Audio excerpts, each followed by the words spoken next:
네, 이제 셋째 시간을 시작하도록 하겠습니다. 예, 정적 강화와 이제 부적 강화 이렇게 이렇게 여러분들 이 정적 강화, 부적 강화, 요건 이렇게 이해하시면 될 것 같아요. 강화라는 거는 뭔지 아시겠죠? 강화라는 거는 어떤 행동을 한 뒤에 원하는 자극을 제공해서 행동의 빈도를 더 높이는 게 바로 그 강화라고 했죠. 근데 정적 강화는 플러스가 되는 거예요. 정적인 강화는 더 많아지는 거, 많게 하는 거, 많게 해서 행동수를, 빈도수를 좋은 자극을 통해서 이제 제공하는 거. 그 다음에 부적 강화는 더 높이는데 어떻게 혐오 자극을 제거해 줌으로써 행동의 빈도수를 높이는 거예요. 예, 강화는 정적인 거는 플러스, 부적인 거는 뭡니까? 제거하는 거예요. 마이너스. 더 없애서 더 잘하게 하는 거. 정적인 거는 더 많게 해서 더 일어나게 하는 거. 그 다음에 벌은 여러분들 알겠지만 그 행동을 강화하려는 게 아니라 제거하려는 거다. 라고 이제, 보시면 되겠습니다. 그래서 스키너 생각에 따른 벌은 현대 생활에서 가장 보편적인 통제 기법이다. 이렇게 이제 보고 있는데, 여러분들 우리 책에, 지금 책을 좀 보시면 제가 이제 정적 강화와 부적 강화의 하나의 예로 여러분들에게 그, 어, 우리가 요즘 이제 차에 안전벨트에 대한 걸 한번 요걸 이제 예로 들자면 안전벨트를 안 매면 어떻게 돼요? 삐삐삐삐 소리가 나잖아요. 안전벨트를 안 매면. 그러면 이 안전벨트에서 삐삐삐 소리는 듣기 좋아요, 싫어요? 듣기 싫죠? 그럼 이거는 뭐냐면 처벌이에요. 처벌이고, 이 소리를 더 하는 건 뭡니까? 소리를 나게 하는 거니까. 이거는 삐삐삐 소리를 나게 해서 처벌을 더하는 거니까 뭡니까? 정적인 처벌이에요. 정적인 처벌과 그 다음에 딱 내는 이 원리는 또 뭐냐? 내는 행위 결과는 듣기 싫은 소리죠. 이 삐삐삐 소리를 빼는 거죠. 그래서 부적이 됩니다. 부적인 것들 어떻게 듣긴 싫은 소리니까 싫은 소리를 안 나게 해서 내가 더 좋게 되는 거예요.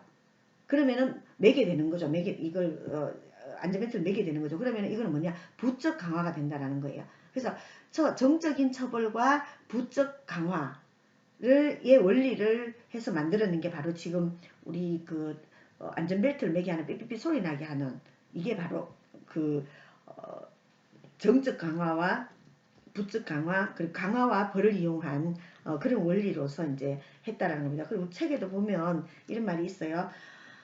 그 부적 교사가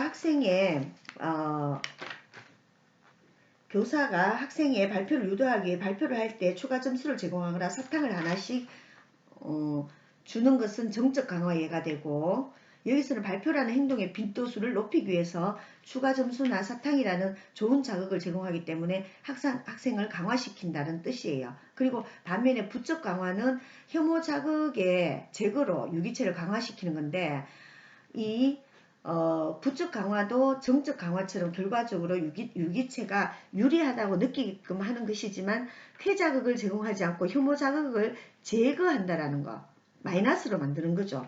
그래서 이제 부적 강화가 된다라는 겁니다. 그래서 화장실 청소를 하도록 되어 있는 아이에게 오늘 수업에 열심히 참여하면 화장실 청소를 하지 않아도 된다 라고 이야기해서 아이가 수업에 열심히 참여하게 하였다면 화장실 청소라는 혐오 자극을 제거해 주는 거죠.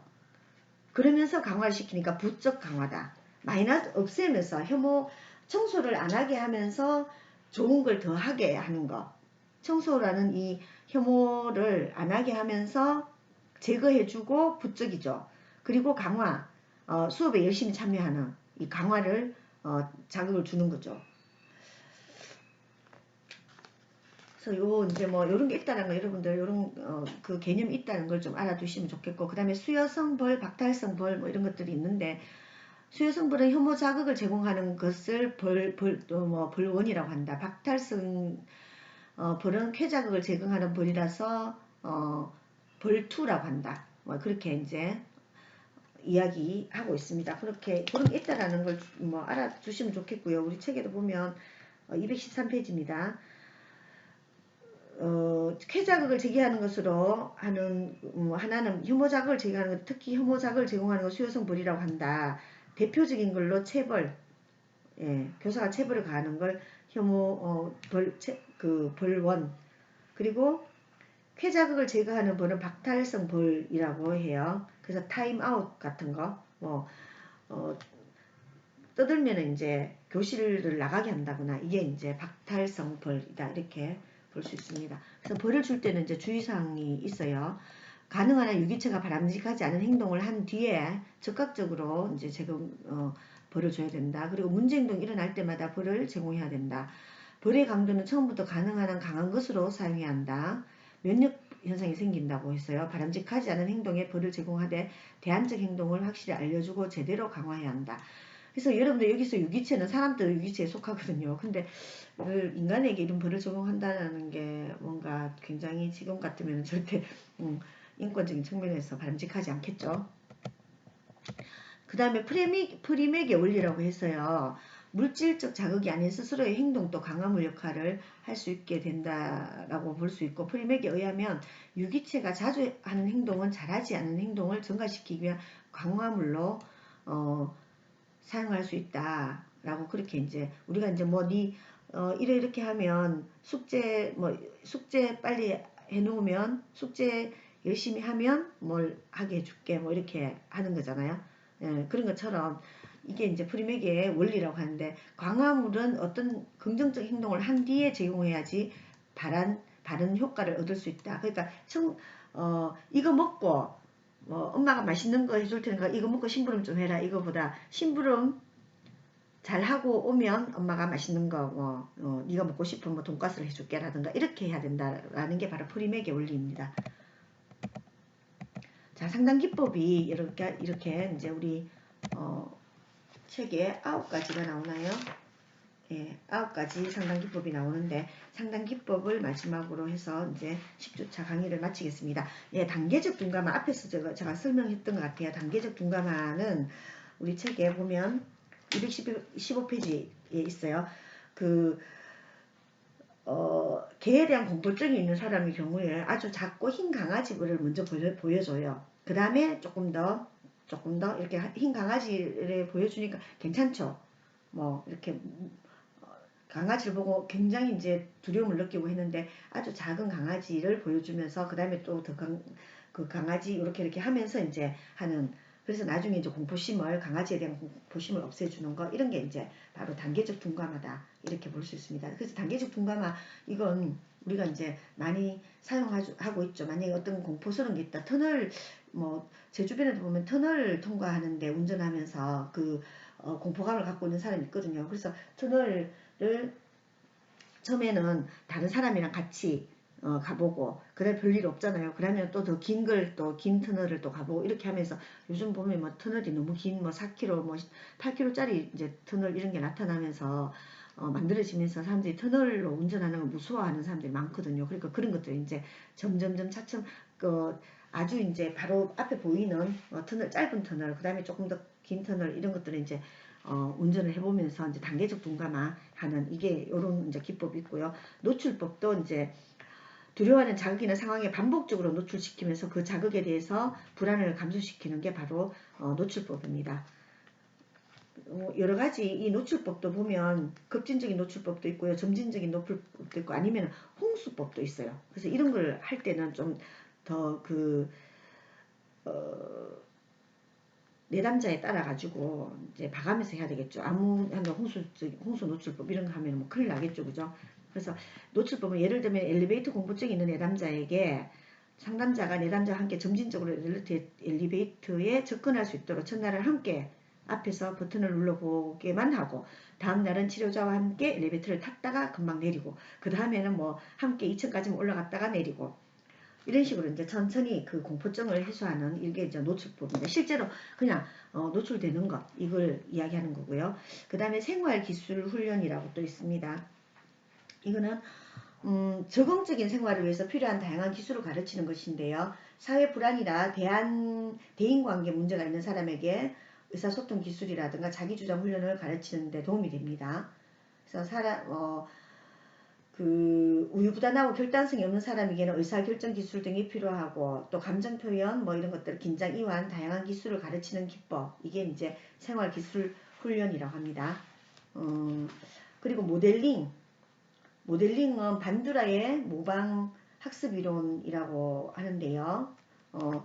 적응적인 행동이 어떤 것을 구체적으로 배울 수 있고 또 적응적 행동을 한 동기와 가능성 기능성이 커지고 또 나도 저렇게 하면 되겠구나 라고 이제 모델을 링을 하는 거죠. 그러면서 불안감이 해소될 수 있고 또 문제 행동을 하지 않도록 단념하게 되고 그래서 이 모델링은 사회적 기술 훈련 같은 이런 여러 가지 행동치료 기법하고 좀 병행하면 더욱 효과적이다 이렇게 이제 보고 있습니다. 그 다음에 혐오치료 다섯 번째 혐오치료는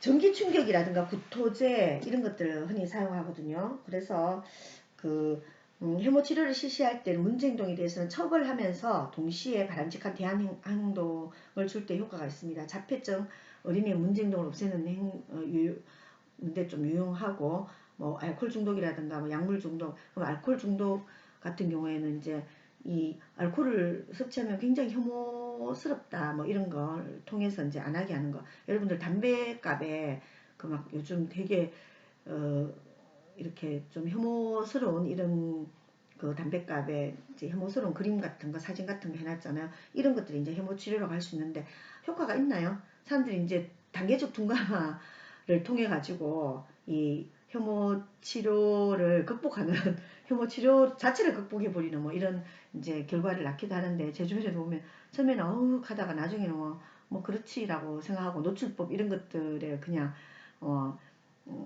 적응돼 가지고 괜찮다라고 이렇게 이야기하는 사람도 있더라고요. 그래서 그런 게 이제 혐오 치료라는 걸 알아두시고 그래서 우리 현재의 지금 생활에 굉장히 많이 적용되고 있습니다. 이 행동주의 치료가요. 그 다음에 정적 강화인데요. 여섯 번째가 정적 강화인데 바람직한 행동을 할 때마다 보상을 주는 거예요. 그래서 그 강화물로는 뭐 생리적 욕구를 충족시켜 주는 거, 음식, 수면, 그리고 미소, 인정, 칭찬, 돈, 이런 것들. 이건 치료 주체를 바람직한 행동을 세부적으로 좀 조사해서 내담자가 바람직한 행동을 할 때마다 체계적으로 보상해 주는 것. 그러니까 사람을 뭔가 되게 좀 뭔가 도구로 보고 있는 것 같죠. 그래서 이제 뭐 처음에는 우리 학교에도 이런 그 상점이라든가 아니면 벌점 주고 막 이런 걸 좀 처음에는 효과가 좀 있거든요. 실제로 효과가 있긴 해요. 근데 사람들을 되게 좀 불안하게 하고 뭐 그렇게 또 학생들한테는 또 인권 침해적인 요소들도 많고 해서 요즘은 벌점하고 이런 거 잘 안 하고 있어요. 안 하고 있는데 어쨌든 이제 우리 실생활에 되게 많이 응용하고 있어요. 이렇게. 그리고 이제 개나 뭐 이런 거 훈련시킬 때 여러분들 보면 돌고래라든가 그런 거 훈련시킬 때 하고 나면 항상 이렇게 먹이를 주잖아요. 그런 것처럼 이 행동주의 치료의 조작적 조건 형성 이걸 많이 활용하고 있습니다. 그 다음에 행동 조성. 행동 조성. 아이가 말을 배우는 과정에서 뭐 처음에는 가다가 하가 엄마 이렇게 하잖아요. 목표 행동이 엄마예요. 그러면은 점차적으로 변하는 행동이 계속적으로 강화를 받게 되면서 상당히 발전된 하나의 커다란 행동이 되는 이게 행동을 할 수 있도록 행동 조성을 해주는 거 이게 이제 행동 조성이고 그 다음에 토큰 보상 치료. 네, 이거는 바람직한 행동을 인정해 주는 것에 별 효과가 없을 때 토큰을 줘서 나중에 음료수 사탕, 뭐 입장권 이런 것들로 바꿀 수 있도록 물건이나 권리와 바꿀 수 있도록 하는 치료 절차가 바로 이 토큰 보상 치료입니다. 그래서 토큰 강화를 실시할 수 있는 집단의 예는 병원에 수용되어 있는 뭐 정신질환자, 청소년 이런 것들, 교도소의 범법자, 학습 부진아 뭐 이럴 때 군인, 그럼 군인들 같은 경우에도 뭔가 이렇게 상점을 주잖아요. 상점을 줘가지고 뭘 하나요? 그걸로 상점으로 나중에 뭐 외박을 나갈 수 있게 한다거나 이게 이제 토큰 보상 치료에 해당된다고 볼 수 있습니다. 그 다음에 자극 통제예요. 자극 통제는 주변 환경적 사건이나 물체를 통제함으로써 목표 행동을 변화시키는 것을 이제 자극 통제라고 하는데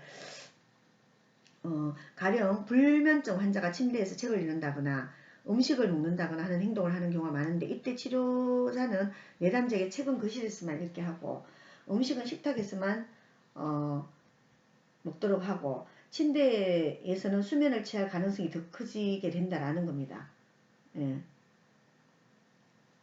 그러니까 침대에서 뭐 책도 보고 막 이렇게 하는 게 아니라, 침대는 그냥 잠을 잘 수 있게 하는, 뭐 이렇게 해가지고 불면증을 치료하는, 자극 통제를 효율적으로 사용하기 위해서 뚜렷한 신호를 선택하고 식별력을 개발하게 된다는 겁니다.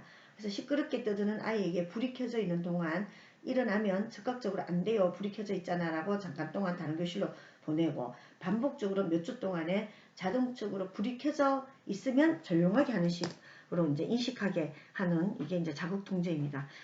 이런 이제 여러 가지 상담 기법이 있는데, 여러분들 뭐 행동주의 기법은 지금도 많이 이제 활용되는 부분들이 있습니다. 그렇지만 이런 이제 상담 기법들이 우리 인간에게 적용되는 부분들도 있긴 하지만, 어쨌든 한편으로는 이제 동물에게 적용했던 것들을 인간에게 그대로 적용한다든가 이렇게 했을 때 좀 치료 자체가 좀 비인간적이고 비인권적인 이런 측면들도 있고, 그리고 우리 인간이라는 것 자체가 어떤 거에 항상 조종당하고 그렇지만은 않기 때문에 어느 정도 이제 이렇게 되면 그게 강화가 되지 않는다거나 뭐 이런 부분들도 있습니다. 여러분들 이런 상담적 기법이 있다는 걸 알아두시고, 그리고 행동주의 상담 치료가 그 많은 비판을 받고 있기는 하지만, 그래도 아직까지도 이제 우리 실생활에 많이 활용되고 있다라는 거, 그걸 알아두시면 되겠습니다. 여러분들 보면